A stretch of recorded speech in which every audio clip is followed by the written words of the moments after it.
నీచపు ప్రచారాలతోటి ఏం సాధిస్తావు? నాశనం అయిపోతావు నువ్వు అంతే. ఇంకా నేనేం చెప్పలేను. నాకు కుల బలము, ధన బలము, నా వెనక అన్నదమ్ముల బలం ఏం లేదు.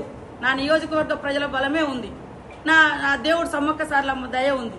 అందుకని నా నోటి వాక్యం ఎలక్షన్ల ముందు కూడా మీ మిడతల దండ వచ్చినప్పుడు, అరే నా ఎంబడి ఎందుకు పడుతున్నారా మీరు, నాశనం అయిపోతారన్న. తర్వాత ఇంకోటి ఏదో ఎక్కడో ఏదో ఒక ఫోన్ మా పిఏ చేసిన, అది భద్ర ఆంధ్రాకు సంబంధించిన వాళ్ళది.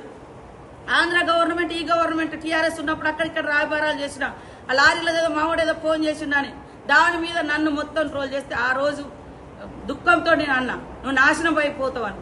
2 రోజులకే నీ కుటుంబం నుంచి పోయి జైల్లో పడు. అది నాది అంతే, ఇంక అంతకంటే ఏం లేదు. చూసుకో వీడియోలన్నీ. ఒక రోజు గట్టిన ఇక్కడనే ఆ పార్టీ ఆఫీస్లో ఎలక్షన్ జరుగుతుండే చెప్పిన, ఆ రోజు పడడానికి పోయి నువ్వు మధ్యలో బతికిపోయాను. ఇంతకంటే ఇంకోటి ఏం లేదు. కేటీఆర్, నువ్వు పెట్టుకుంటే నీ సమౌజ్జులతోటి నువ్వు పెట్టుకో, కానీ ఒక ఆడకూతులతో ఇంట్లో ఆడబిడ్డను ఓర్వైతే బయట ఆడబిడ్డల్ని ఎదగనివైతే.